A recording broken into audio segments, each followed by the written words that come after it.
FIFA surely have no choice but to expel Russia from World Cup. Russia has enraged the world with its invasion of Ukraine, and some within football are already taking action. But what about FIFA? As the fighting for the city of Kiev intensifies, the reaction of football to Russian aggression against Ukraine remains in a state of flux. On the one hand, it's easy for some to dismiss such concerns because football doesn't matter or that the game should stay out of politics, but there's a problem with this blindness. None of this is true.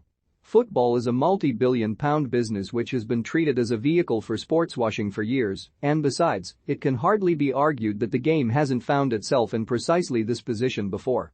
The Polish Football Association has now confirmed that Poland will refuse to play Russia.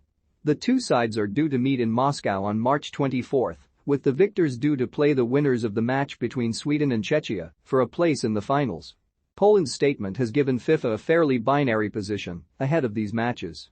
They can either expel Russia from the competition, or they can give them a bye-through to play Sweden or Czechia in the final round, and there are no guarantees that the Swedes or the Czechs are going to fancy it much, either.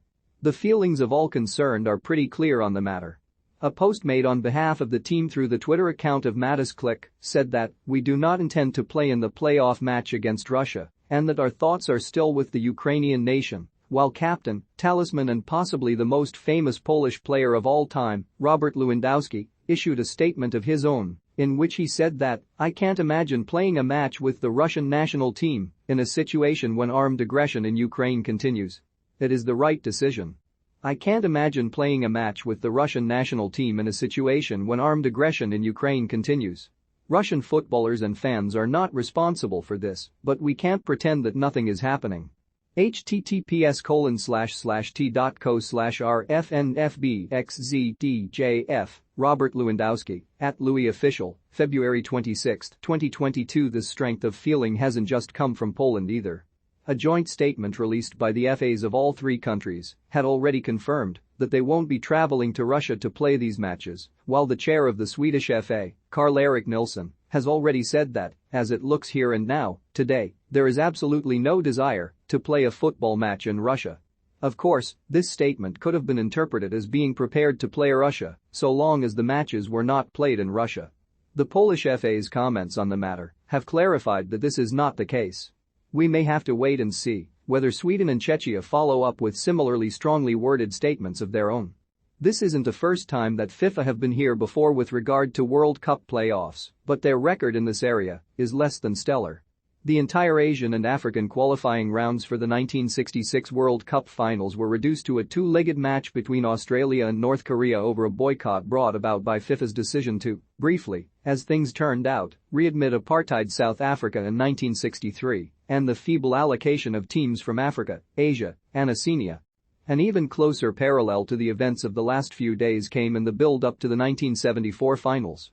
In 1970, Salvador Allende became the first democratically elected socialist president in Latin America when he was elected as the president of Chile, but on September 11, 1973, the army, led by Augusto Pinochet, staged a coup to replace the leadership of the country, tacitly supported by the CIA. After an impassioned plea to his country by radio, Allende took his own life. But the coup was only the beginning of the story. Pinochet initiated a campaign of brutal repression against all political opponents including communists and trade unionists.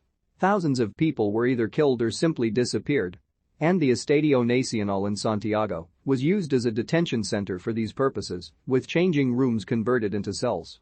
Thousands of political prisoners were tortured and/or murdered. Back in Europe, preparations were taking place for the following summer's World Cup finals in West Germany, but the coup made for a tense political situation.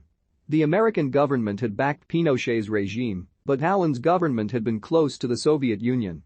But the draw for the playoffs pitted Chile against the Soviets for a place in the finals, and the first leg was to be played just 15 days after the coup began. The match went ahead, ending in a goalless draw, although Chile were said to have been the beneficiaries of some peculiar refereeing decisions, and the only Chilean journalist who traveled later said. Luckily, the referee was a rabid anti-communist. The second leg was due to be played in the stadium that was being used as a detention camp, and Pinochet wouldn't move it. After a complaint from the Soviet FA, which read, "The Football Federation of the USSR has asked the International Football Federation to hold the match in a third country, seeing as how in the stadium, stained with the blood of the patriots of the people of Chile, Soviet sportsmen cannot at this time perform on moral grounds. FIFA sent a team to inspect the stadium, only for FIFA to declare that they had only seen total calm at the stadium. It's still not fully known whether the Chileans successfully hid their crimes from the inspectors or whether the atrocities were simply ignored. The Soviets told FIFA that they would not be traveling. The official reason given was humanitarian grounds, though it has also been suggested that some feared the PR damage of losing the second leg as well. But whatever the reasoning, the match remained on the schedule. 15,000 fans turned out, and the Chilean team had to go through the motions of walking the ball into an empty goal to get the result. They went to the finals but were eliminated from a group which also featured two teams whose very existence caused further protest, both West Germany and East Germany. Stanley Rouse, who'd been the FIFA president for both the 1966 boycott and the 1974 boycott, was pushed out during those finals, voted out to be replaced by Joao Havelange during the tournament. 4 years later, FIFA turned a blind eye to human rights abuses in Argentina. There have also many other examples throughout the history of the game. Will the response this time be better from FIFA? It's probably not straightforward, but the pressure is mounting. Various other bodies within the game have already taken action. Stadia across Europe have already been lit up with the colors of the Ukrainian flag. Shaki have taken the name of Gazprom, the state-owned fuel supplier, off their shirts. Manchester United severed their ties with Aeroflot, but only after a go-around after they botched their first comment on the matter.